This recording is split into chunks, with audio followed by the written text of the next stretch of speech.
Hello, Global Theater. My name is Gerry Fialka. Today is December 14, 2025. I want to thank Rob Grant and his amazing podcast. I'm probably wrong about everything.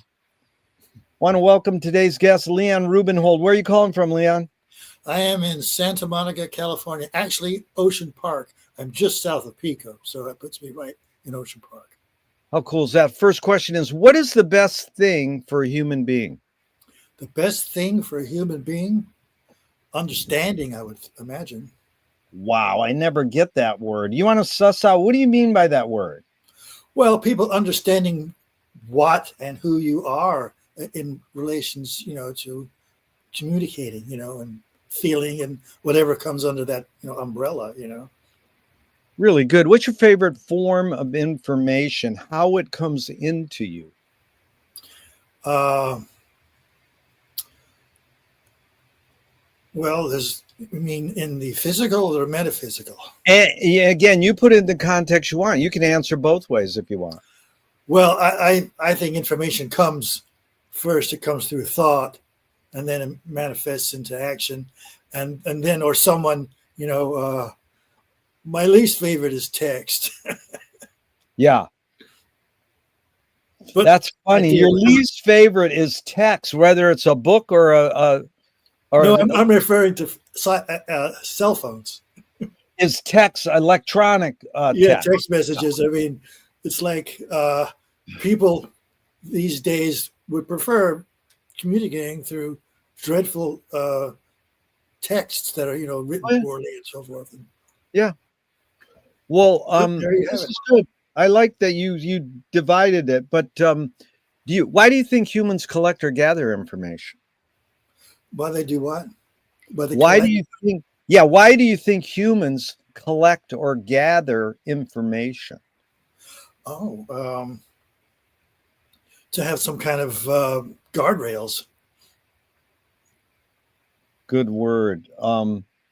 Is this need or want to collect information more innate or more invented? I think it's innate. Yeah. Do thoughts create emotions? Emotions are reactions to thoughts. Yeah. So it's not really created. It's just a knee-jerk thing. It's good. See, it's me and you versus the wording on the questions. I appreciate you changed that word create. So feel free to have stories, anecdotes, tangents. You don't have to answer the question, but fill in the blank, Leon. I don't know what I think until I don't know what I think until I decide what to think. Decide what? I like your W word. You brought up what twice. So yeah, McLuhan says, I don't know what I think until I say it. Joan Didion says, I don't know what I think until I write it. Can humans think without language? Oh, yeah. I mean, how do you talk to yourself in your head, or you just have emotional feelings about things, and then you start talking to yourself about it? I mean, I think when you're in your head, you're not talking. How you doing, Leon? Well, I don't know. I'm not sure. You just feel I'm not sure. You don't say I'm not sure. That's funny because T.S. Eliot said poetry is outing your inner dialogue. And I'll just zoom to this question, which I usually ask way down the line. What language is your inner dialogue in? My language, my dialogue.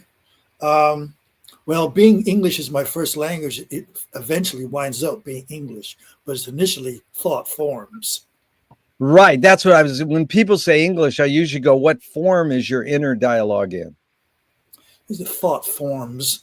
Yeah. It's kind of like it's hard to put into words what's going on in the brain or the mind or the consciousness that's perceiving it. And when you finally perceive it, that's when the words come. Yeah. It's really good because Chomsky says language is not just words. It's a culture, a tradition, a unification of community, a whole history that creates what a community is. Leon, what do you do when language doesn't work? When language breaks down, what do you do? Walk away. Uh, it's hard to say. It depends on what the situation is that the language is being hopefully applied to. Yeah. Your observations of humans in general, are we more thinking beings or more feeling beings? I'd say feeling beings. Yeah. 80% of people say, I think we're more feeling beings, which is funny. That's just the wording. But Bridget Bardot says, when I make love, I don't think. And I'm like, good luck. How do you turn your brain off? Or people who meditate go, okay, now think about not thinking. So there's a bumper sticker on a car in my street says, don't believe everything you think. And I'm like, well, you could say, don't believe everything you feel. Yeah, there's a whole school about that too. It's I mean, thoughts and feelings. Well, the human condition is so inundated with a constant barrage of negativity, which is kind of a huge plan when you get right down to it. I mean, I could go a couple of hours on that, but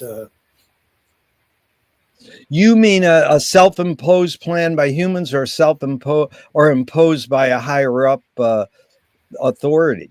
I mean, higher uppers. yeah, higher uppers. Here's two questions from Alan Turing in the 50s. One, is thinking a function of the soul? Thinking is a function of the soul? No, is thinking a function of the soul? It's an interpretation of trying to understand what the soul is putting out. Yeah. The second Turing question is, can machines think? Not yet, but it's getting Yeah. close. Scary close. In fact, there's going to be a point in society where machines and humans will be a oneness. That's what AI is eventually going to be. Yeah. Well, dude, I typed in, we saw a news spot on Jane Austen today. Right. And I said, Susie, why hasn't Jane Austen been in the Lit Show? You know, we've done over 200 authors over almost 20 years. And so I typed in, why has Jane Austen not been in the Lit Show by Susie Williams? And it gave me this detailed answer that was all correct. It was mind blowing. I mean, no, it was really mind blowing. Yeah, Okay. I know. It's just astounding. And this is just the infant crawling across the carpet right now. You know? Yeah, but it is all from my press releases and articles and blah blah blah. That's online, but it still consolidated it accurately. Yeah. So that was, I mean, I have had it answer things wrong, and that's fine. Humans answer shit wrong all the time. Okay, really cool, Leon. I'm glad you're here and I'm having fun. Do you more pursue happiness or more pursue meaning? I think happiness. Well, I got the question from Viktor Frankl's Man's Search for Meaning. He says, happiness doesn't tend to last, meaning tends to last. What do you think of that? I think that's good because meaning, if you understand the meaning, hopefully it'll give you happiness. Yeah. What you're trying to accomplish. Sometimes it won't. Yeah. You touched on this one. Does the brain more detect consciousness or create it? Like, is consciousness there bubbling away and we're more so detecting it or more so creating it? Creating, well, it's detecting it because it's already out there to begin with. Yeah. What's faster, speed of light or speed of thought? Oh, thought. Dude, there's no right or wrong answers, but that one you got right. Yeah.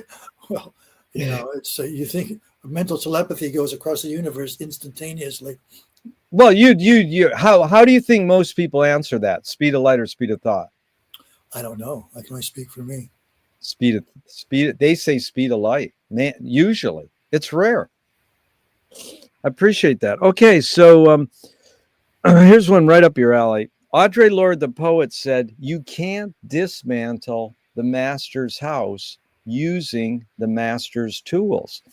Her colleague Yvonne Rayner said, "Oh, you can if you expose the tools." What new tool do you suggest? And it doesn't have to be tangible. New tools to no. Who's the master? Well, first of all, you asked a question. You answered a question by asking a new question, so you win. That's what this series is all about. But again, I say you put the questions in the context you want. I open some of these questions with cue quotes. It doesn't mean you have to apply them. This question's basically saying, what tool do you most gravitate towards? If you want to apply it to dismantling the master's house, you can. But that's about Audre Lorde was probably talking about white supremacy. You can't dismantle the master's house using the master's tools. So it's just to set it up. But again, you can apply it to the quote if you want, or just tell me what tool you most gravitate towards. Well, to me, the master's house is the universe. And I mean, I'm not talking about white supremacy. I'm talking about supremacy in cosmic terms. I tend to go that direction these days. The cosmic explosion in my brain. Just yeah. So how would you dismantle the master's tools? Master's no, house? no, yeah. It's really, I mean, it doesn't. You don't have to apply the word new unless you want to. It's really what tool do you most gravitate towards in dealing with that definition you just talked about of the universe. Mm-hmm. The tool of creativity. Yeah. See, you get it. That's great. Okay, so what toy do you gravitate towards? What toy? A toy regarding what kind of? Yeah, again, you put it in the context you want. I asked people this tool question for 40 years, and then one guy finally says, "Hey, what about a toy?" So I added, after I asked them what tool, then I asked what toy. Well, lately it's electronic stuff, music, software, guitar pedals, Yeah. That's where my head goes, toys. Unless you want to get into porno. Sounds like a bad Primus song. Yeah. Okay. So what do you worry about when you go to bed at night? Waking up. Actually, what I worry about the most is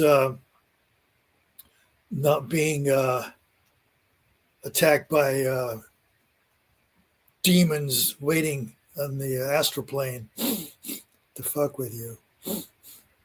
Wow, on the astral plane.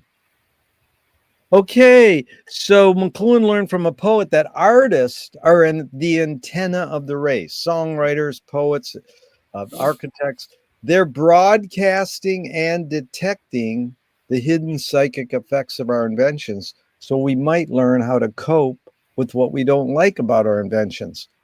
So, Leon, I asked you the question Marshall probed his whole career. Why do we ignore the hidden psychic effects of our inventions, even though the artists are broadcasting them to us?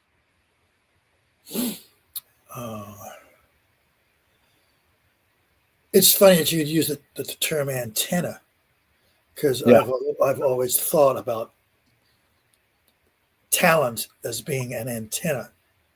Talent? T-A-L-E? Talent, as in T-A-L-E-N-T. The more talent you have, the higher your antenna is reaching into what's already out there, floating around to be pulled down into this realm. Yeah. So that's kind of what. But that's exactly what Dylan said. He says, "I'm just a radio receiver getting this stuff and it's going through me." Yeah. But then he writes a song and people don't. They sort of ignore the hidden message, or, not everybody ignores it, but a lot of people don't get the deeper meaning of some art. Why? Why do people ignore getting the deeper meaning? That's the question. I think because a lot of people don't go that deep. Yeah. I mean, they don't go there by choice, or they don't have the ability to go there. They don't have the the constitutional intellect. Yeah. Do artists have moral obligation? To who? Again, you're answering a question with a question. That's very good. But again, you put in the context you want.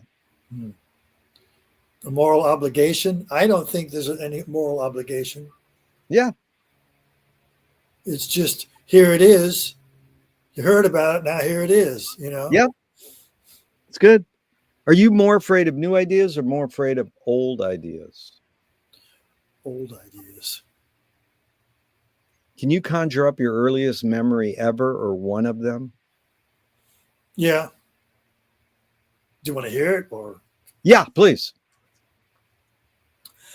when I was a kid in London, when I was living there, my first years of my life, I was very curious about things, and I remember tearing. Those clocks you see on mantelpieces that are kind of shaped like this.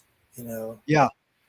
Wood, and then the dials in the middle. We got one of those, and I decided to tear it apart to see how it worked. I was been like 2 or so. Really cool. I'm still doing that, tearing things apart to see how they work. That's good. And then getting into trouble because there's always one screw left over. Is memory more a curse or more a blessing? These days, a blessing. Yeah.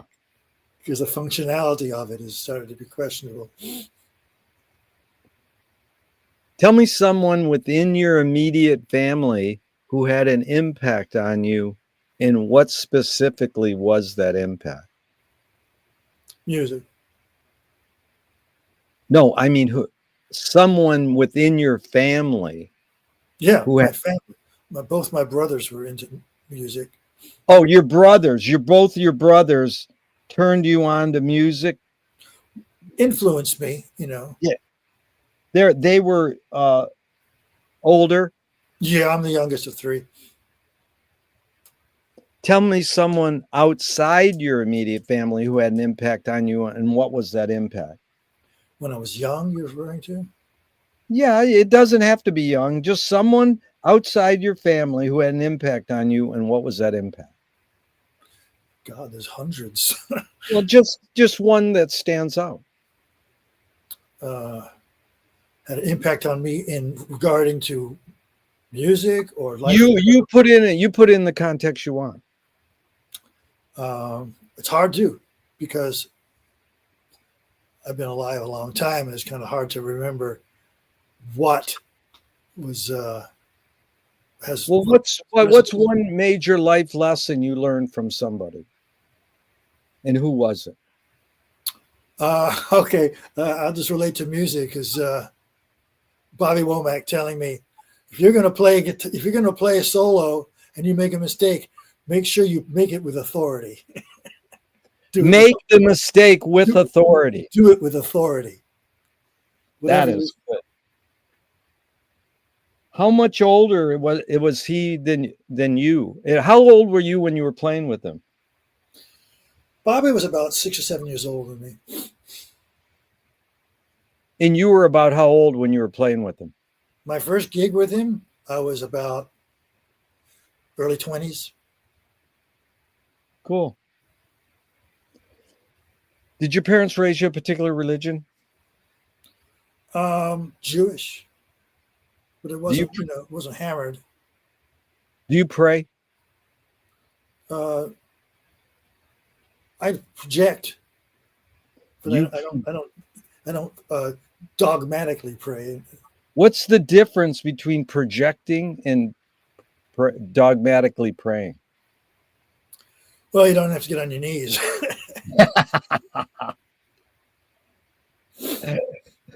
Well, you love this. I asked this lady, do you pray? She goes, yeah, for parking spaces.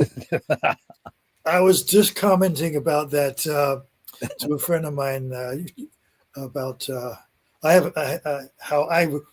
we were talking about manifesting.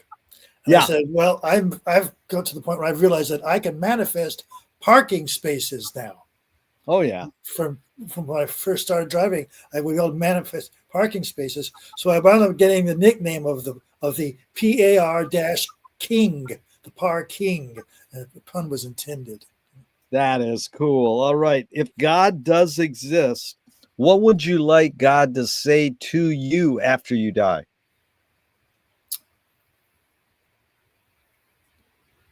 Welcome to the void. Welcome to the void. Yeah. Yeah. I got to tell you, that's what most people say. Welcome. You did a good job. I mean, me and you have deep political, social researching tendencies. I mean, is it evident you would want God to say, I know who killed Kennedy, and I'm going to tell you? The problem is, would you believe God if he told you who killed Kennedy? Right. Well, it could be someone pretending to be God. So it might not be valid. Do evil people exist, or does evil use people as a vehicle? Evil exists, and whatever you believe, what form it takes is what you'll be presented with. Wow, that's a good answer, Leon. How do you advise someone to deal with an enemy? I'll set it up. Alan Watts says, if you acknowledge your enemy, you empower them. Coppola stole from the mob and the samurai, keep your friends close and your enemies closer. JFK said, forgive your enemy, but don't forget their name. And Fellini says, I need an enemy. So it's a lot of thoughts. The basic question is, how do you advise someone to deal with an enemy? But first, how would you respond to Alan Watts? If you acknowledge your enemy, you empower them. That's has potential of being true. Yeah. Now your friend comes to you and says, hey, I'm being bullied. What advice would you give them? Find someone who can whoop the bully's ass. Because I lived that. Find someone to you wouldn't learn how to whoop the bully's ass. You'd say find someone to whoop them. Yeah, because I had in junior high school, I had a friend who was the baddest motherfucker in school. In fact, sold me my first guitar, which was his brother's, and we became friends, and he would be like my my bodyguard. Nice. And there's this one guy in school, black cat, called himself Elijah the Terrorizer. That was his self-given nickname. And we were in print shop, and Elijah was picking on me. And so Charlie came over, literally picked the guy up and threw him over the print shop desks, which were very high. Wow. The guy was yelling, "Oh, Charlie, man, Charlie, don't, man, Charlie!" And just threw the cat. This is at Beverly Hills High School? No, this was Audubon Junior High School. Oh. Which is down in kind of like... okay, and this very good. Nassim Talib says, games were created to give non-heroes the illusion of winning. In real life, we don't know who wins or loses, but we can tell who a hero is. Gregory Bateson says, if the criminal gets caught, does he go, whoa, my criminal skills weren't up to snuff that day? Or does he go, whoa, I did something morally and socially wrong? So again, it's a lot of prompts. The basic question is, does punishment work? Depends on the crime. Yeah.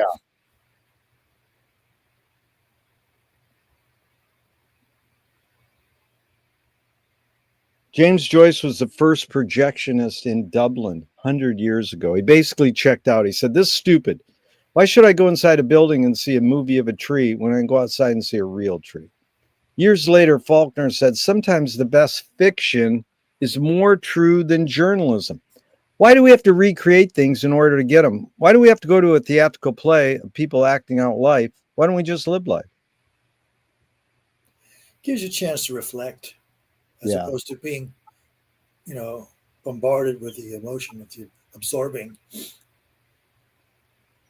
What's going on, man? So Leon, walk us through. You moved from London at about age 4. You're in Southern Cal. Your older brothers you're hearing music like Kingston Trio and stuff. Where's the tipping point where you go, I want to do that? That's my calling, to be a musician, songwriter. Oh, that's, I think I answered it in a couple of interviews actually, but I was in the back seat of the car and my dad was taking my Dave, the middle brother, to school, and the radio was on, and it was playing some bloody song. And I heard in there guitars and drums. And I thought to myself, I was at about 6 or 7. I said, I want to learn to play the drums and the guitar.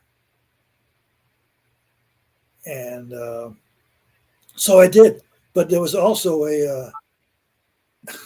there's an ulterior motive. I said, if I can learn to play the guitar and I can learn how to play these songs, I wouldn't have to go buy the 45s. Ah, that is great. I don't know if you revealed that because there are extensive interviews with you about your music background, because we're going to go into music now. On Psychedelic Baby Magazine 2021, Clemens' interview is really thorough, and there's a couple others online, your website. So I suggest people to get a lot more detail of all the greats you played with and all your experiences with them. But let's shoot right to this. A screenwriting teacher told me great art is when you can clearly see the intention of the maker. Stanley Kubrick says the opposite. Great art is when you can clearly not see the intention of the maker. What role does intention play when you're writing a Leon song? Not a commission, not an assignment. You're just straight out writing a Leon song. What role does intention play? Yeah, 100%. You know, I mean, it's like I'm intending to try and make this song say something that I'm trying to get across, what I feel, what I reveal. And what's interesting about the term intention is that a while ago I heard it described regarding artificial intelligence. He says artificial intelligence is it's the difference between human creation and artificial intention is that oh man, I can't remember the word. I'll get back to you on that one. Yeah. But it is interesting. It kind of reminds me back to Turing saying what we want is a machine that can learn from experience. Mm-hmm. So are you talking about that the artificial intelligence is writing the song from experience, or it can't write a song because it can't have experience? Well, that's the whole point. I'm missing that key word. But the difference is that humans create from intent. Yeah. And artificial doesn't create from intent. It just extrapolates and spits out. Yeah. Answer. Duchamp said there's no art without it's artificial intelligence gets from content. Humans get from intent. That's intent. That's good. Intent versus content. Yeah. Duchamp said there's no art without an audience. How much are you thinking of your potential listener when you're writing your song? I'm trying to make it obvious. But when the listener hears what I'm saying, they know what I mean. Yeah. What I'm trying to put across, which is kind of opposite from the Dylan thing, and all the images, how he, obviously how he takes you on a little journey with his lyrics. Yeah. I'm just trying to say, here's what I might try and disguise it with some, second entendre stuff, but generally I like to be more, That's Billy Wilder said, make the subtleties obvious. Mm-hmm. That's good. Yeah. Yeah. So McLuhan says everything we invent extends some humanness or human sensorium. Knife and fork extends our teeth. Shutter and a camera extends our eyelid. Maybe even non-tangible, say religion or philosophy, extends consciousness. What does the guitar extend for you? What humanness?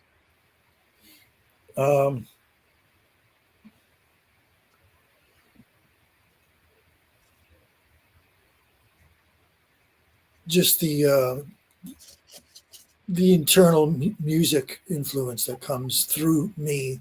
It's a vehicle that you can't get that sound while you can't sing it. You can, but it's a sound that is all musical instruments provide that, a different way of presenting the music. I mean, we can only present music by singing, right? Without an instrument, it's all you've got is to sing.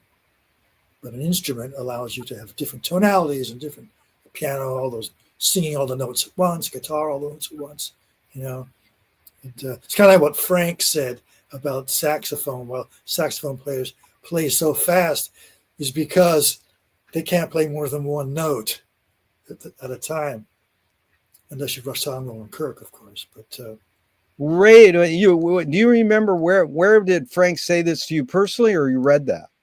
I read that somewhere. Frank said that sax players can't. I've got to Google this. That sax players what? Sax players, the reason why sax players play so many notes so fast is because they can't play more than one note at a time. So that's their way of playing like a chord, That was my interpretation of what he was saying. Well, that's amazing, because one of the things I love is that when Frank released Overnight and Apostrophe, we could sing the guitar solos. They were so lyrical and beautiful. And it was like he said, when Don and him were driving around in the Don's dad's bakery truck, listening to Plaz Johnson and Joe Houston on these greasy R&B songs from LA, the solos weren't usually guitar. They were usually sax. Oh, and that was yeah. They could sing the sax solos. So that was what Frank was, I think, retrieving, was his love of singing a solo by playing solos that you could sing. Well, yeah, I'm sure that was it. I used to play with Joe Houston on occasions, and all night long. My favorite is I saw Joe Houston play at Topanga Blues Festival, and he had his bedroom slippers on. Nice. How about being casual? Yeah, that's serious casual. I used to play. I was in a house band for a while at the Oldies but Goodies Club on the Sunset Strip. Did we go there? Art LeBeau's Oldies but Goodies. I never went there. But it's where the comedy club is now. Yeah, across from the old House of Blues. At that time, it was called Art LeBeau's Oldies but Goodies. Yeah, and we had so many. Joe Houston came through a bunch of times, and he was a trip. Did you know Art LeBeau very well? I didn't know him that well, but I did record in his studio a bunch of times, original sound. He's one of the pioneers of radio. He played radio dedicated music for 79 years. Art, yeah. Art is the man. He also bailed Frank out. We used to call him Fart Below. Who Fart Blow? Why? Fart Below. Why? Art LeBeau, Fart Below. It's just right. I know, no, but he didn't earn it. It was just a cheesy nickname. Yeah. You know the greatest story? I asked Frank. I'm driving Frank to the dentist, and we're passing Original Sound office. I goes, "You got any Art LeBeau stories?" He goes, "Yeah. He used to give his employees their paycheck on Friday and then play craps with them and win it back." Snore. Okay, what's the function of music? I'll tell you a story about paychecks. When I was working with at Motown for a while, and I was actually playing with David Ruffin at that time, we'd get paid. We'd have to go to this liquor store called Playboy Liquor on the corner of Selma and Las Palmas, I believe it was. Yeah. And we go in there and we would cash our check there. Talk about some sneaky shit there. Sneaky shit. Okay, what's the function of music, Leon? The function of music? Yeah. It's a function of music. It allows you to hear math. Hear math, M-A-T-H? Yeah. That's amazing. That's what Monk says, that music is math. I'm going to read you some of these I got over the years. Just stop me if you want to expound on any of them. First one was the function of music is there is no function. Igor Stravinsky said music means nothing. John Cage said it was to soothe the soul, to make it susceptible for divine intervention. That's good. Mickey Hart, Grateful Dead, for warning. I'm going to hit the logs because they're going to come and steal our food. Dylan Bussin said to dance. Norman Zamchuk said to keep us from going insane. I heard a good one from Keith Richards yesterday. I was reading. He said silence is, what did he say? Silence was the blank sheet of music. Yeah. Well, that's back to Don, blank sheet of music. I got to add that one. Don said, music is just black ants crawling on white paper. Don said that? Yeah. Okay, here's some more. David Moss said, music is the sound of being alive. It's pretty good. And all these are normal. Entertainment, pleasure, nostalgia, express creativity, connection, community, ceremony, ritual, learning, stir emotion. Brent Fisher, Claire Fletcher's son, said self-awareness. Self-awareness. But I know Andre Fisher, but I don't know who he's. Well, in another one says healing, but this is the one I'm curious. My friend says the function of music is to hypnotize people to be themselves. What do you think of that one? That's a little bit out there on the limb for me. I mean, because the thing about music is, to me, it's like when I see people playing records and digging on music and, man, this is my song. And what I think to myself is that musicians create the music. They have that relationship with music.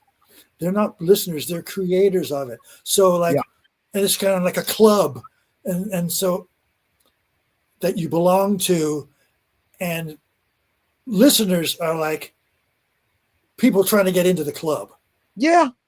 Well, dude, Moon Zappa wrote an article about a half a year lately in Newsweek magazine. She says, I saw some graffiti in the valley and it said, not all cults are bad. And that's an interesting thought, because the word culture, the root of cult, means to grow. You culture, you grow. And so I research it deeper. And Mallarmé, the symbolist poet, said music is a cult. Yeah. And that's what you're sort of saying. We have a creators club, and then the listeners are saying, how do I get in? But, another one, Edgar Varese said, function of music is to organize sound, timbre and rhythm over traditional melody and harmony. So leads me to the next question. Aaron Copeland, 4 elements of music, not exclusively, but his 4 were melody, harmony, rhythm, and tone color. How do you integrate those 4? How do you use those 4? Do you favor one over the other? And before you even go into it, what is tone color, not in academic terms? If a normal person says, hey, Leon, what's tone color? How would you answer it? I would say, how does it make you feel? Yeah, that's good. No one says that. Okay, so it's like a major seventh chord makes you feel a certain way when you hear it. A minor chord makes you feel a certain way. A major chord makes you feel. So you control emotions just by those chord structures alone. Yeah. So then going to the cupola, melody, harmony, rhythm, and tone color. What's the most important for you? How do you integrate them? Any thoughts on how you utilize those 4 elements? To me, rhythm is the essence. Really? Because rhythm is what makes you feel what's happening. What's next? Like, funk, for funk. Instance. Yeah, like funk, right? We're all about funk. Okay, so now what's next after rhythm? Is there any priority after that? Melody, harmony, and tone color? Then tone color. Really? And then what? Tone color comes from the melody and the harmonies. Or should I say it's reversed? But I think the end result is the mood it creates the listener to fall into that, because that's the thing about, see, being a musician, you can control the horizontal, you can control the vertical, you can control the mood of the room. I learned that from my first gig I played in my teen years. I said, wow, I just took over this whole room. I made everybody dance. Yep. It blew my mind. Amazing. So my friend says the 3 T's of music are technique, theory, and taste. You learned how to play guitar. You know the structure, the theory. How does one acquire taste?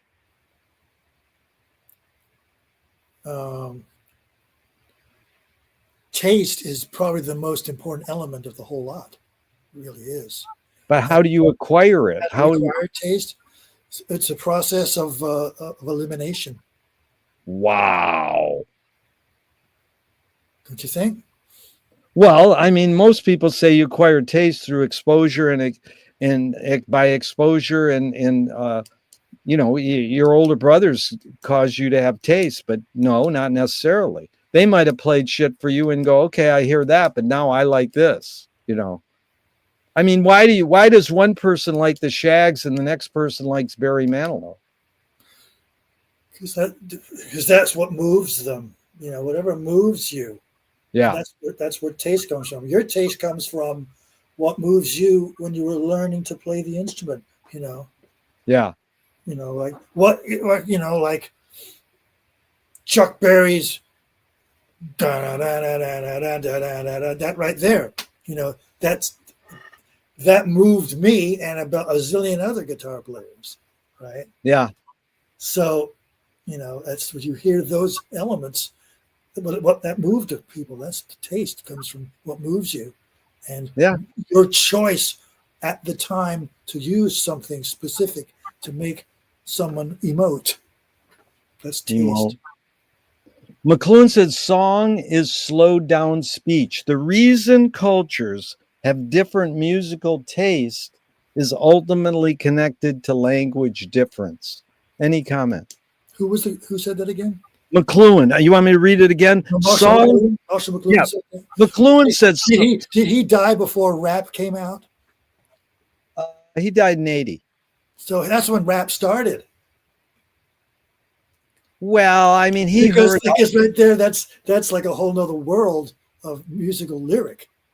Well, it is, but it is the reason cultures have different musical tastes is ultimately connected to language difference. He was saying, like, you know, why and how do we hear Brazilian bossa nova and we don't even know what the words mean?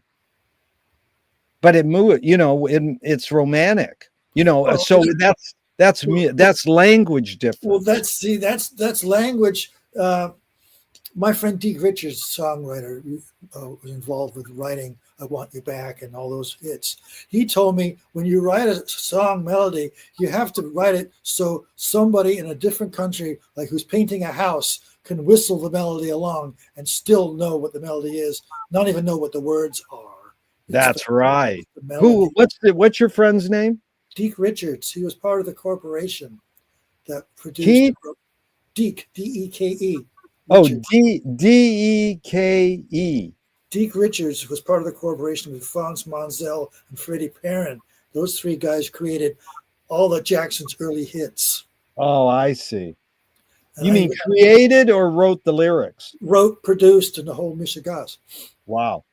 Yeah, Deke was a good friend. We did a lot of stuff together. But I would love to. I'd like to have him on my podcast. Thank you. Well, you're gonna need to call upstairs to get that interview.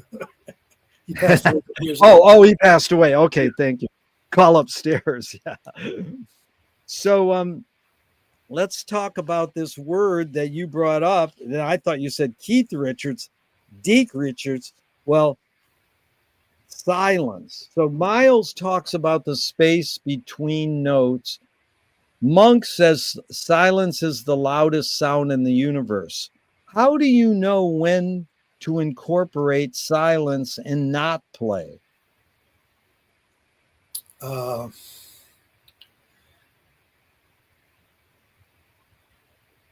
When you feel that it's time to shut up. Like Frank said to me, he says, most of these guitar players today, It's like all they're doing is saying wheelie wheelie wheelie wee. Yeah. Like, that always stuck with me when he told me that. Yeah. It's true. That's the, they learn one Freddie King, Albert King, or BB King lick, and they play it over and over, and all they do is turn it up louder. Wheelie wheelie wee. Yeah. That's what he told me. Well, that's what Eric said. Where'd you get the lick for Layla? He says, I slowed an Albert King lick down. At least he could admit it, Probably proud of it. He's proud of it.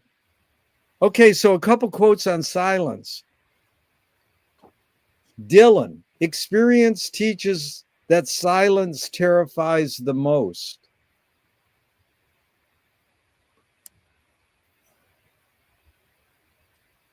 You notice I had a pregnant pause there, right? Are you scared shitless? No, I just thought it scared Dylan you. or silence? No, silence is the sound of silence. Yeah. Classic song right there. Yeah. Well, that's George Clinton said, funk is the absence of. Okay, here's Roscoe Mitchell. Silence is perfect. Any comment? You can't comment on that. You can't comment on perfection. Here's A Wee Wee, the Chinese artist. For me, silence is music. A wee wee wee. He's carrying on. Okay, and here's the last one, Thomas Carlyle. Speech is of time, silence is of eternity. Yeah. And silence is golden. That's my favorite. Yeah. That's a good one. Okay, now you've performed in front of people a lot. Ruth Draper said, the key is to bring the audience up onto the stage and into the scene with you. It is they who must give you even more than you give them in the way of imagination and creative power. Sounds good, but how do you do it? Well, that goes back to what I said before about being in the musicians club.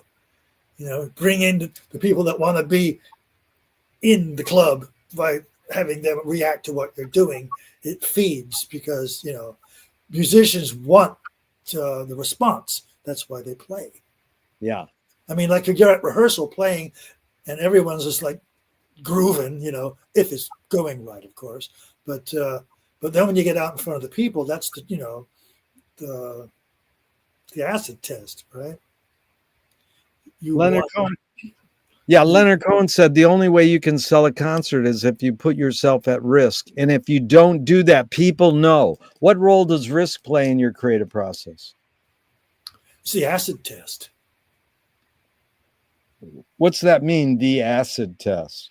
The acid test is, it's a scientific method.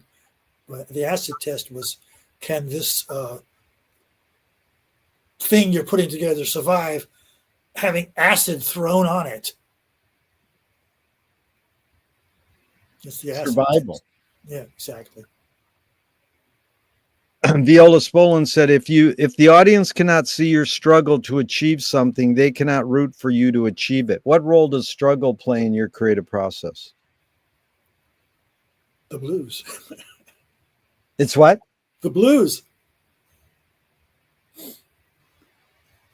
You're concise and articulate, Leon. I want to go back to the Leonard Cohen because I forgot.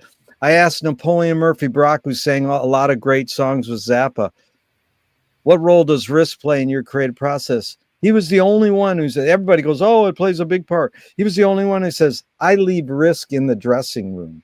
And what I think he was trying to say is, I got to come out there and feel like I'm confident, And so what do you think of that? Why everybody says risk is important except one guy and saying, I got to leave that in the dressing room. Any thoughts on that line? Well, it kind of like what I said before about what Bobby Womack said to me. You play with authority, even if you make a mistake. Yeah. Amazing. And you can be playing with authority, but behind the mask, you're thinking, don't fuck up this lick, Yeah.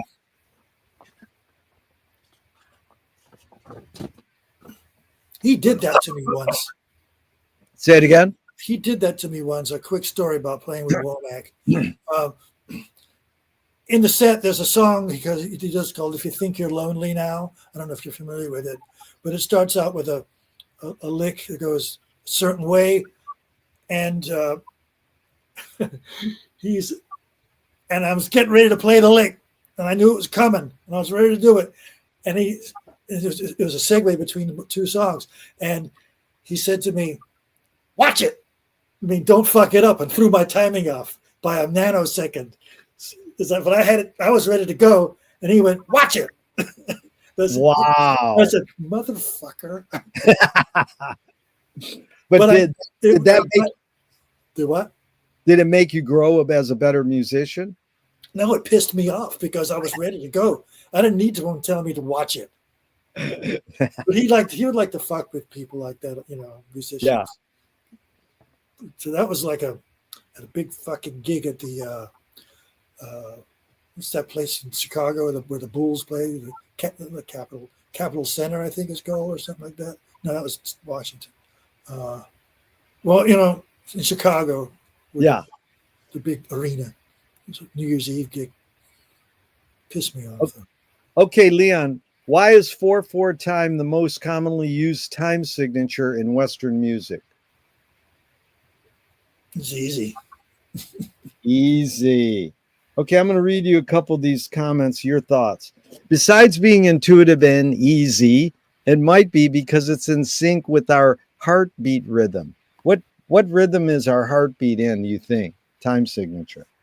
It's a triplet. Boom, boom, boom, boom, boom, boom, boom, boom. It's a shuffle. It's a shuffle. Yeah. Okay. Doom, doom, boom, boom. One guy, yeah. Flow shuffle. Well, one guy says no, it's not in 4/4, it's in 5/8, or it could be 3/4 or 6/8.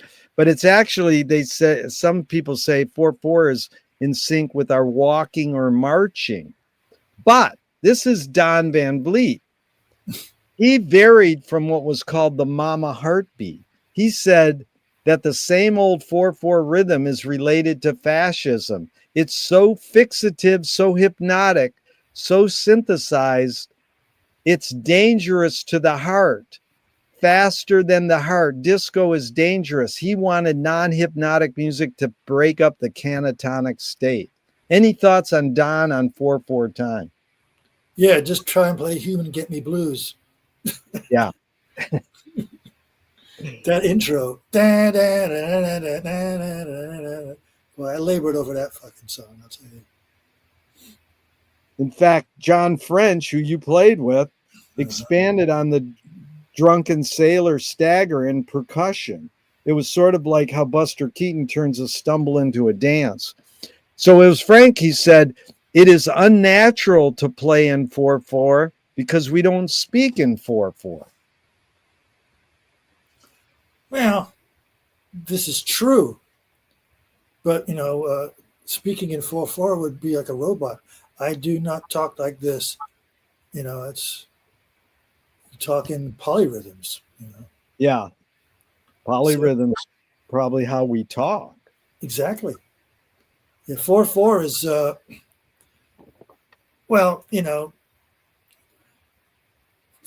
it's a time, like it's 4/4 is like what, 60 BPM, beats per minute, is one beat every second, right? Yeah. And double that, you've got dance music, 120 BPM. Yeah. So it's like, as opposed to, I'm approximating it here. Yeah. Yes. So it's like the 4 on the floor, boom, boom, boom, boom, boom. That's the marching thing. Whoever said that marching thing. Yeah, marching thing, or as Bootsy says, everything's on the one. Yeah, well, that's James. Yeah. Okay, in 1969, the LA Free Press. You were around those days. Oh, was I ever? They interviewed Frank Zappa, and they said, you mentioned Pauline Oliveros' work with sound above the audible and below the audible, creating a mass. Here's what Frank said. Not that it created a mass, it created something audible. It produced a some indifference tone, which happened to be located within the audible frequency range. By combining something so high you couldn't hear it and something so low you couldn't hear it, it yields something in the middle you could hear. Whether you liked what you heard in the middle is another question. The concept's brilliant. Any thoughts on what Frank was talking about there? Well, if you're mixing a song, there's certain frequency in a low register that will interfere with everything. Yeah. You have to go in there and you got to EQ that stuff out. So that's way down there, but you don't really hear it, but it's subliminal and you can feel it. It's like I was doing this recording session and this recording studio on Cahuenga, and the sound booth was on Cahuenga, and the wall behind us was the street. So we were mixing and playing, and we heard this horrible fucking thing in the bottom end. We're trying to figure out what the problem was. So we stopped rolling tape, and it turned out to be some car on the street behind us with one of those really low frequency rap songs going, boom, with the whole trunk of the car shakes, and it was permeating the room, the studio where we were in. And we're going, what is this low frequency rumble? We're trying to get rid of it. And it was the guy in a car outside. Wow. I came across one of those guys the other day in the parking lot, and it was rattling so bad that I thought his car was going to fall apart. It was just like, boom, boom. I said, Jesus Christ. And he's in there, And he's in the car, yeah. Yeah, he's going to, what do they call that? He's going to herniate his stomach, Just... Okay, there's a music writer, Ben Ratliff. He said, I mean sound as has long functioned among jazz players, as a mystical term of art, as in every musician finally needs a sound, a full and sensible embodiment of their artistic personality, such that it can be heard at best in a single note. So me and you can hear Jimmy, or we can hear Miles and go, oh, that's Jimmy, that's Miles. In fact, Ben summarized the sound in 2 words. For Miles, fragile and pointed. Coltrane, slightly undercooked and urgent. If a music writer that you respect was going to summarize Leon's sound in 2 words, which 2 words would you say, hey, they got me? That grooves. That grooves. That is good. Simple. And I know it because I've heard your groove. What do you think the motive of the cave artists, cave musicians was? Your guess or hunch? Artistic expression. I don't think no matter what time it is, as far as millennium is concerned, that was their environment. That's perfectly leads to this question, Leon. 2 of my film heroes have this mantra, ignore yourself. Jonas Mekas says there's no self-expression. And Cecil Taylor, jazz pianist, says, I'm just a vehicle and this stuff just comes through me. Is art making, music making more self-expression, or more you're a vehicle for whatever technologies, cultures, and environments are dominant? Whatever tools you need to, bring the stuff through the antenna that we were talking about earlier. Yeah. The more talent you have, the higher your antenna goes, and the more technology you've got to bring it down and express it. Whatever. Back in the old days, we used to have acoustic instruments. That's all you had. But now we've got all this technology, and wow, let me try that with this. Let me try this idea with this thing. So it's just the technology. It's just like something that allows you to express what's contemporary happening. Yeah, it's like Sly using a drum machine in the song In Time and a real drummer, blending them both. Yeah, and you knew They asked James Brown's drummer, where'd you get your sound? He's the architect of funk drumming. He says, I lived in Ohio. On one side of my house, there was a factory. On the other side, there was what was on the other side of his house? Now I can't think of it, but it was like a highway. So it was like boom, boom. So he heard, and then they asked Ginger Baker, "Where'd you get your sound?" And he goes, "I was in London when they were bombing. Boom, boom, boom, boom, boom." So it's like the follow up question really is: can art making be egoless? Not really. It depends on how big your ego is, but art, it comes from the expressing of what you feel, and ego has a lot to do with how you feel. What's more important, conviction or compromise? Depends how much you're getting paid. It's like the great quote at Spontos: "How much are we not paying you? Double that." Yeah, it's good. Okay, you've accomplished a lot. How do you rate these three elements in your accomplishments? Luck, skill, and ambition. What played the biggest role, second and third? I think luck is number one, and then can you deliver? That skill? And well, skill. If you don't have the skill, you can't deliver. Yeah. I remember sitting in an airport with when I was playing with Wilson Pickett, and we were sitting in a room waiting for the flight, and he's down a couple of seats talking to someone, and I heard my name mentioned, and Wilson says, "You know why I hire Rubenhold? Because Rubenhold delivers." That's good.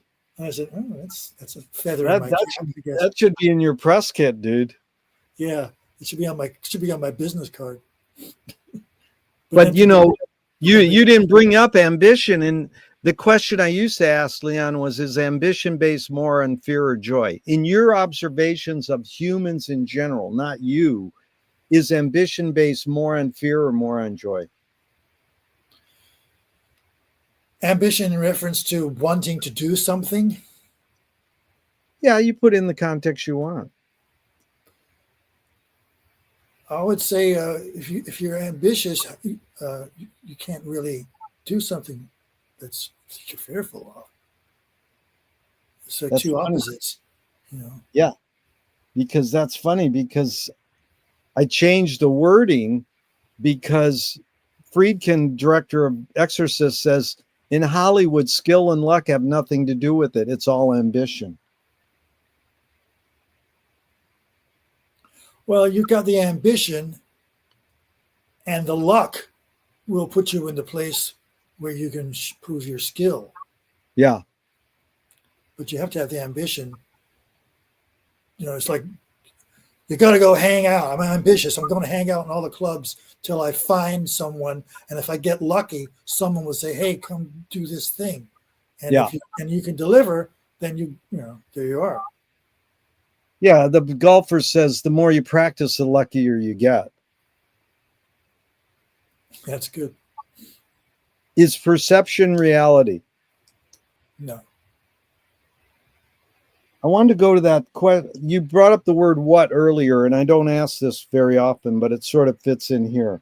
Of the 5 questions that begin with the W letter, why, what, who, when, and where? That's for newspaper reporters, right? What's the most important of those 5 questions? Why, what, who, when, and where? Which one is most important for you? It's hard for me to answer that because I know that that's used for the credo for people who write for newspapers. Those are the Is it really? I didn't know that. Those are the 5 elements you have to have in your article for it to work. I didn't know that. Thanks for telling me that. Yeah. But I mean, just off the top of your head, in your life situation, which one would you rate the highest? They're all interchangeable. It's kind of hard. Well, guess what most people say? What they say? Why? Why? Yep. That Thomas Nordig says when. Okay, when? That's the most important. What's the one major element of your creativity that stayed the same, and one major element that's changed in the years you've been being creative? Well, the thing that's changed is my vocal range, that's for sure. And the thing has stayed was my rhythmic, instinctual rhythms. Where'd you get those instincts?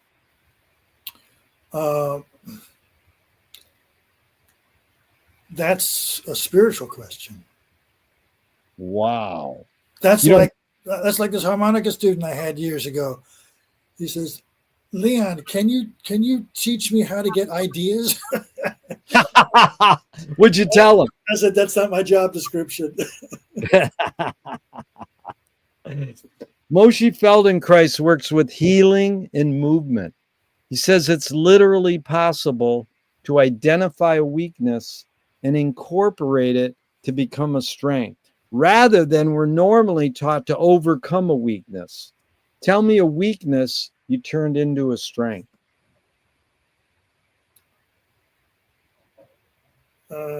Well, again, I have to relate it to music. Just being more literate in regards to music reading, harmonic theory, all that stuff, I mean, you mean that's a strength? You mean you didn't have that and you turned it into a strength? Yeah. I mean, I when I first started playing, I was primarily an ear player. Oh, so did you take lessons, or you self-taught? Just hanging around. Yeah. School of Hard Knocks. You didn't go to college and learn music composition? No, I didn't do that. I didn't go that route. That's too disciplined for me. Well, hanging out with Lowell George, what's one thing you learned from Lowell? Using a socket wrench for a slide. Anything else you learned from him?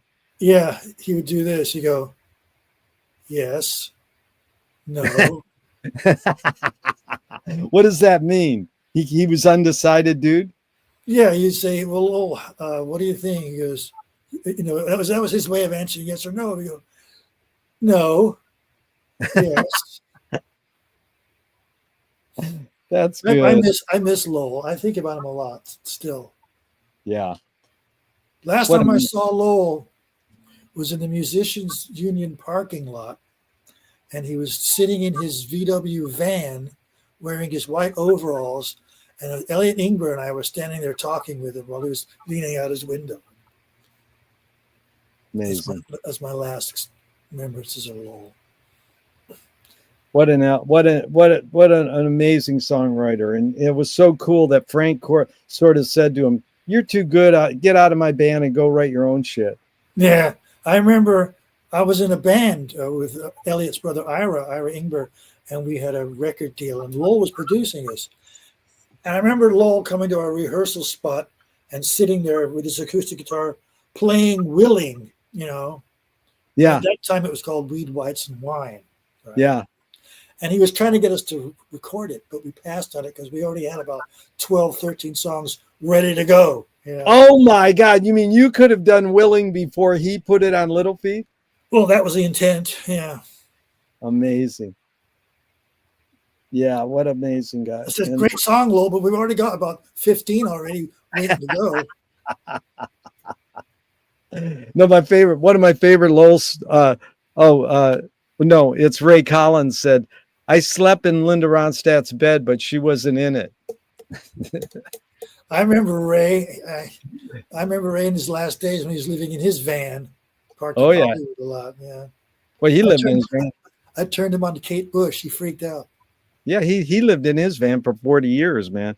Yeah. Amazing white rock and roll singer, though. Of all the great black rock singers, he's one of the great white ones. He was such a sweetheart, too. Yeah. He really was. Ray was an amazing guy. I got to spend time with him.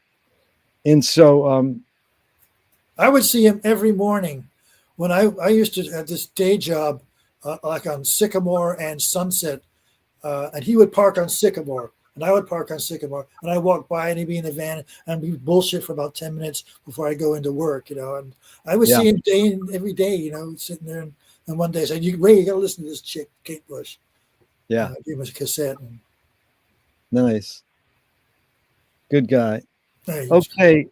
Anger can be a productive emotion when fill in the blank. Anger can be a productive emotion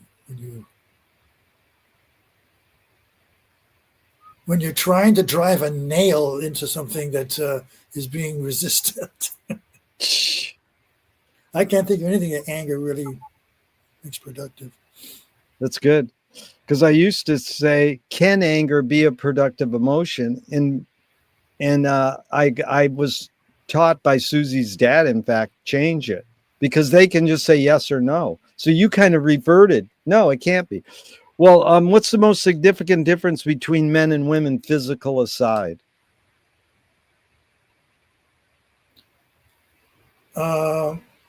Men have to be good listeners. You know what I mean? There's Because a line. women are very good at talking. Yeah, there you go. There's a line that goes, "You create what you resist." Bob Goldthwait, the comedian, morphed it into "You are what you hate." James Joyce said, "It's a curious thing how your mind is super saturated with the religion in which you say you disbelieve." And Louis Buñuel nailed it. He said, "Thank God I'm an atheist." I'm curious your reaction, Leon, to this line, "You create what you resist." I'm not saying you, but like one creates what one resists. Any thoughts on that line? Oh yeah, because if you manifest everything in your life through your thought forms, and if you're resisting something, you're creating a whole thought form cavalcade, and through that cavalcade comes the thing you don't want. Yeah. How do you find peace of mind? How do you find peace of mind? Um, that's a hard question to answer.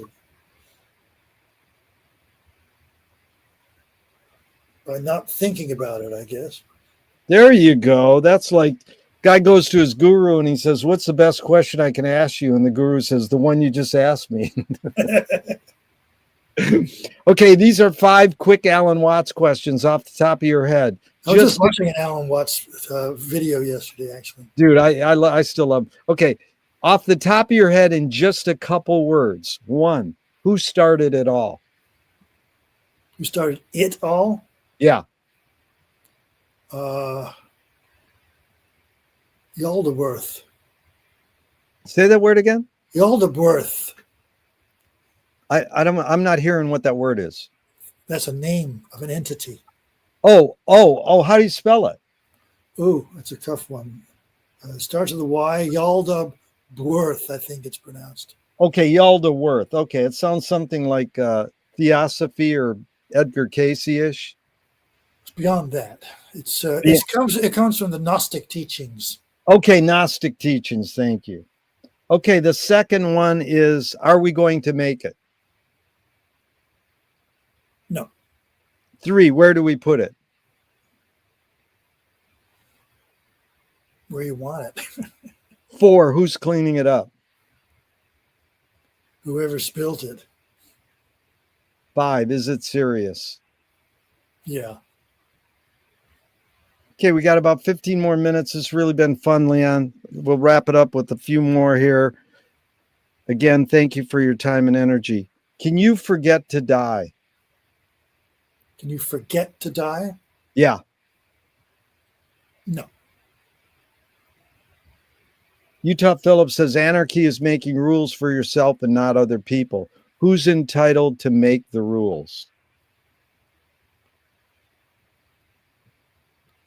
Whoever winds up in charge. What's the difference between rights and responsibilities? Responsibilities are things that you have to rise to.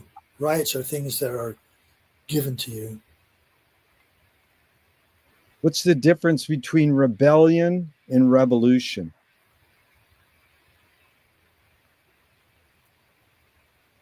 Uh, Rebellion is to change something by certain means. Revolution is something that evolves because it's re-evoluting, evolving, Re, re, re-evolving. re-evolving. It's like, yeah, there's something wrong and I've got a new plan. Yeah. Mm-hmm. The socialist John Basil Barnhill said, where the people fear the government, you have tyranny. Where the government fears the people, you have liberty. In 2005, the film V for Vendetta paraphrased it. People should not be afraid of their governments. Governments should be afraid of their people. How do you personally handle false fears like the war on drugs? You can't have a war on drugs because drugs can't fight, and you can't say no to drugs because drugs don't talk. So you know what I'm talking about, the war on drugs, the war on poverty, the war on terrorism. These are false fears. How do you personally handle them? Me personally handle them. Yeah. I ignore them. Yeah. Because we've got so many more under this current climate that supersede those wars right now. Oh, actually, those wars are actually being reshuffled.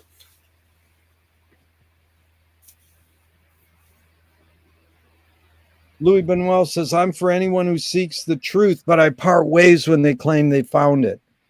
Everybody says, oh, that's true. I love that. And one guy goes, nope, that's bullshit. Because if I'm going to seek something, it's because I want to find it.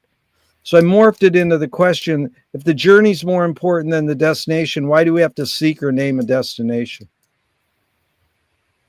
Would we have to seek her name and destination? No, why do we have to seek or name a destination? Oh, seek or name a destination. Yeah, if the journey is more important, why do we have to name a destination or seek a destination? Well, it gives you finality to your seeking. So you can go on and seek something else. Yeah. But it's like these guys who changed the world forever. Picasso and Hemingway sat in Paris and just chilled out and drank coffee.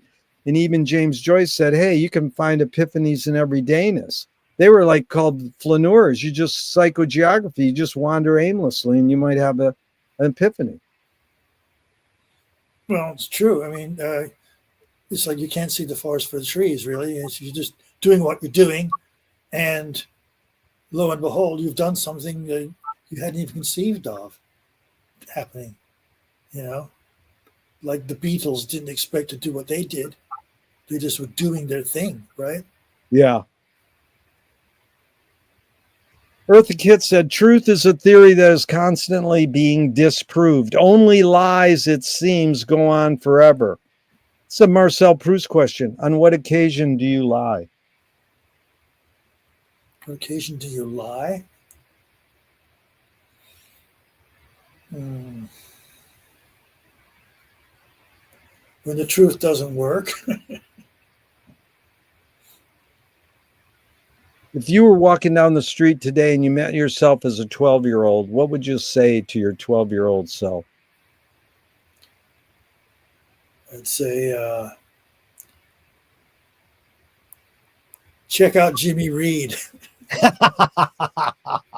I like that. Well, what age did you find Jimmy Reed? 12. Oh.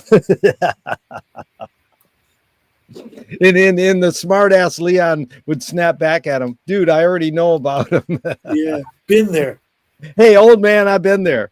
Well, that leads right into satire. My friend wrote comedy with Robin Williams, and I asked him, can satire be destructive? And he says, that's the job of satire. But if me or you do a cartoon in a certain country and they kill us, some people think dying is destructive. Swift compared satire to a mirror in which people could see every face but their own. What's the function of satire? To call attention to what's going on. Yeah. What's the function of laughter? Physically, it releases a lot of endorphins, and as far as civilization, I mean, as far as society is concerned, gives a chance to reflect on something without it being offensive, hopefully. Well, that's funny because you ESP, dude, or as they say in Mean Girls, you have ESPN.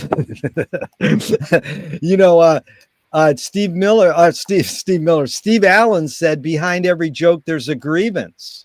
Any thought on that? Well, I believe that's true because I find the root of comedy is the emphasis on faults. Yeah.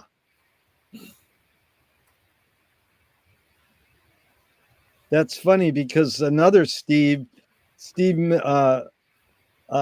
what's his name? Steve Martin loves to quote David Mamet. Art is a product of the unconscious mind. We've been going for 80 minutes. I feel we've both been here pretty conscious. You know, all these neuroscientists, linguists like Lakoff said, we operate 80% unconsciously. What do you think of this line? Art is a product of the unconscious mind. Well, again, it's like, that antenna going up into whatever's floating by in the Akashic record, I guess they refer to it as. And that's kind of the unconscious. So I would have to agree, really. Yeah. What's the Akashic records? How do you define that term? I love when I hear it, but I'm not exactly sure. What is that? Akashic record is a bandwidth that floats, that is around the earth, where all events, past, present, and future, are recorded, and it's in the astral plane. That sounds like, ever hear of Teilhard Chardin, noosphere? No, I don't know that. I think it's exactly what you just said. That's amazing. Sort of like the cloud. Well, that's electrostatic stuff. That's a big barn somewhere, with a bunch of computers. Right. I don't care for the cloud, to be honest with you. I don't like putting my personal stuff in someone's huge barn in the country with a zillion computer array going, and there's my stuff too. It's kind of okay. Well, that's another ESP. Archive. The word archive, 1400s. Keep safe, free from harm. 200 years later, it's what we know as an archive, record or document preserved as evidence.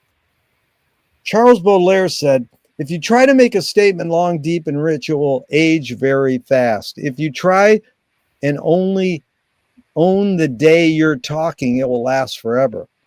Or as David Lee Roth said, here today, gone later today. So the basic question is twofold. Is archiving more innate or more invented? And do you have plans for your own archive? And, keep in mind, isn't the whole point of life, like we learned in Eastern philosophy, be here now, live in the moment? Why do we have to collect all this shit if the whole point of life is to live in the moment? Right. And the whole thing about an archive is the person whose archive it is the only person that really knows what's of value in it. So a lot of archives just get tossed when people die. That's what I'm saying. Do you have plans for your own archive? Well, I got an archive in this closet right here.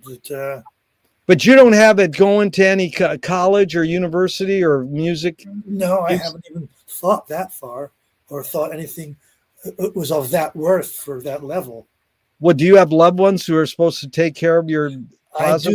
I do have a nephew that is going to be my repository, as it were. Yeah. Which way should toilet paper come off the roll, over or under? Over. There's a patent for it. You know the patent? You've seen the patent? Yeah, Brad has the Xerox of it over, but 80% of people say over, but the ones who say under have their reasons. I can't imagine what it would be. If a publisher was going to release your autobiography off the top of your head, what would the title be? I have to think about that one. Would the title be my autobiography? Yeah. I don't know. They want to scent the glue in the binding. What smell? They want to scent the glue in the binding. Of your autobiography. Well, I'm not going to say patchouli. Why? Do you know what? You know where I got the question from? Uh-uh. Because Madonna had her book, The Glue, scented with patchouli. So then I thought, oh, that's a good question. Just ask people what smell. George Clinton said fried chicken. Fried chicken. Go for it, George. Okay, if a statue was built in your honor, where would you want it displayed and what would it be made of? Displayed. I would have it displayed in Clissold Park in London, Stoke Newington, where I was What born. do you want it made of? Made of recycled 45s. Oh, nice. I dumpster dived 45s. That's one of my gold items. Okay, couple more. Tell me something good you never had and you never want. I never had and I never want. Yeah. But it's good. But it's good. Yep. A brand new car. It's good. See, you answered it. You know where I got the question from? No. NLP. You know what NLP is?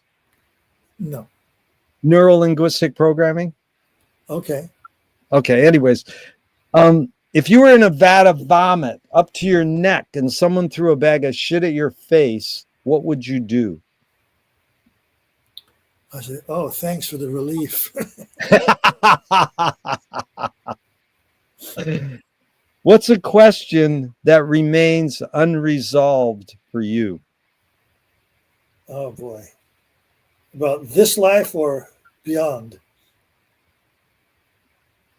Well, you mean that's the question?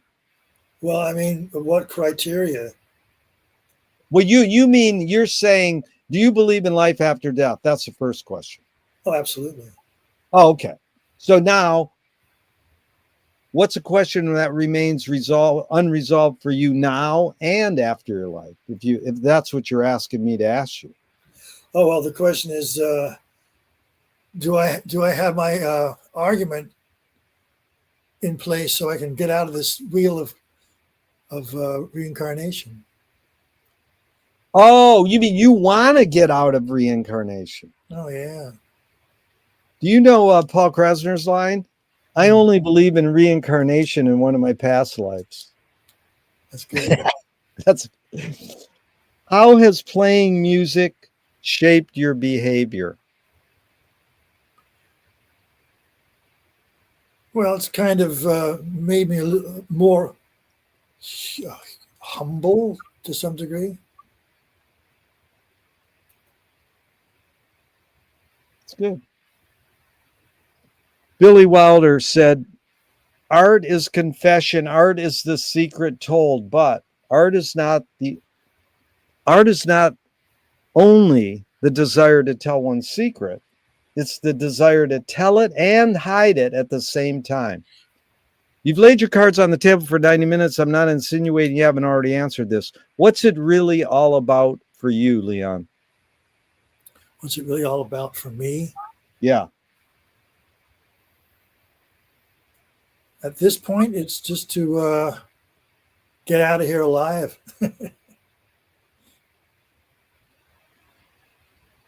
It's like Louis Buñuel, long live the living. Exactly. What gives you the most optimism? What gives me the most optimism? When I hear a new group that really gets it, musical group. You want to name a couple that have hit you over the last couple of years? Well, let's see. There's that new kid out here. What's his name? Jesse Wells. Familiar with him? I heard that. That kid blew my mind, man. He's sort of like, He's a ridiculously good lyricist. yeah. How'd you get turned on to him? Facebook. Wow. that song of his, Join Ice. Yeah. No, I was amazed. My friend told me that, and I goes, "Hey, I'll check them out." But I always go to NPR Tiny Desk and give them and Saturday Night Live music guests and give them like half a minute occasionally. Yeah, there's not a lot out there that's pulling me in. Of course, there's so much out there that how can you possibly hear it all? You know. Well, that's why Tiny Desk is pretty good. I mean, have you ever watched Tiny Desk has Tower of Power, P Funk. I mean, some of the people they go, okay, show us all your shit in 15 minutes. And they tear it up in 15 minutes, like no. And I Sonny don't know Ward, how they get those people behind that fucking desk. they do it, and that's the beauty. And they, Sonny Ward played Did she Tiny play Desk. it? Did you see her play the Townhouse the other night? No, I missed that. Yeah. Anyways, really been a pleasure and an honor. The first question I asked Leon was, what's the best thing for a human being? Wilhelm Reich said the best thing for a human being is another human being. And the last question I asked is, what gives you the most optimism? That's what they asked Groucho Marx at the end of his life, and he said other people. It's sure been fun spending this time with another person, especially because it was you, Leon. Thank you so much for your time and energy. You're welcome. And Wilhelm Reich, that's a whole nother subject. Why, you want to comment on him? Wilhelm Reich, Cloudbuster. Yeah. And a lot of Wilhelm Reich found lots of faults in a lot of Einstein's theories. That was one of his major reasons why he wound up in the slammer. Oh, yeah. And how about Tesla? Same thing, right? He Tesla. Yeah. Well, who's the comparable in the guitar world that didn't just, I always say 4 Brits, turned up Freddie King, Albert King, and B.B. King, Jimmy Page, Jeff Beck, and Eric Clapton. But the one they always leave out is Peter Green. So, I mean, who in the guitar world subvert the dominant paradigm for you? I mean, maybe 1 or 2 guitarists that really, it's easy to say Jimmy's the main dude, I think, but is there anyone else who's, or any guitarist who for you really subverted the paradigm? So how do you mean subverted the paradigm? Well, did something different. Frank to me is as important as Jimmy, because he changed guitar. Who broke new ground, in other words? Yeah, broke new ground. But for you personally, because I'm always impressed. I can ask you a question like, who are your 3 favorite funk guitarists, and you can literally suss it out. But just in the big picture of you, going from Kingston Trio to Jimmy Reed to Lowell George and Elliott and all the great LA guitarists.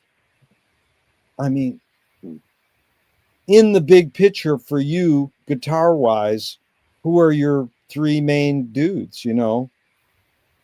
Me personally speaking, well, I was just watching some George Benson stuff. He was one of the main guys as far as I'm concerned. Yeah.